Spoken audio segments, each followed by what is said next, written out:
నీకెన్నిసార్లు చెప్పానే ఆకుకూర తెమ్మని పంపిస్తే చికెన్ కూర తెచ్చో. నీ వల్ల మీ నాన్నకి లంచ్ లేట్ అయింది తెలుసా? మమ్మీ, ఆకుకూర చికెన్ కూర కోసం ఆఫీస్ దాకా రావాలా? వాట్ ఈస్ దిస్ మా? I mean serious meeting. ఏంటే కూస్తున్నావు? లేవే, 10 అవుతుంటే పడుకున్నావు దున్నపోతలేగా. నీ అమ్మ ఏందా నీ పంచాయతీ పొద్దుగాల? మంచి డ్రీమ్ లో ఉంటే డిస్టర్బ్ చేసినావు. లేపద్దా మరి? ఇంకెంతసేపు అంటావు మగరాయి లెక్క? మగోళ్ళే లేట్ గా లేవచ్చని ఎవడని రూల్ పెట్టిండా అమ్మా? ఈ మాటలకేం తక్కువ లేదు అమ్మగారు. పోయి ఫ్రెష్ అప్గా.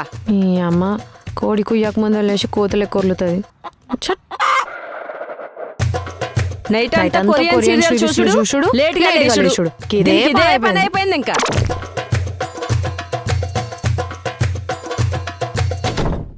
దీని దోస్తులేమో పెళ్ళిళ్ళు చేసుకుని మంచిగా సెటిల్ అవుతుంటే, ఇది మాత్రం చెన్నైలో బంగారం లాంటి జాబ్ వదిలేసుకుని ఆ పనికమాల పెకాసగాంతోని ప్రాంక్ వీడియోలు చేసుకొని తిరుగుతుంది. పోనీ పెళ్లి చేసి పంపిద్దామా అంటే ఆడి ముక్కు బాలేదు, ఆడి మూతి బాలేదు అని అంటది.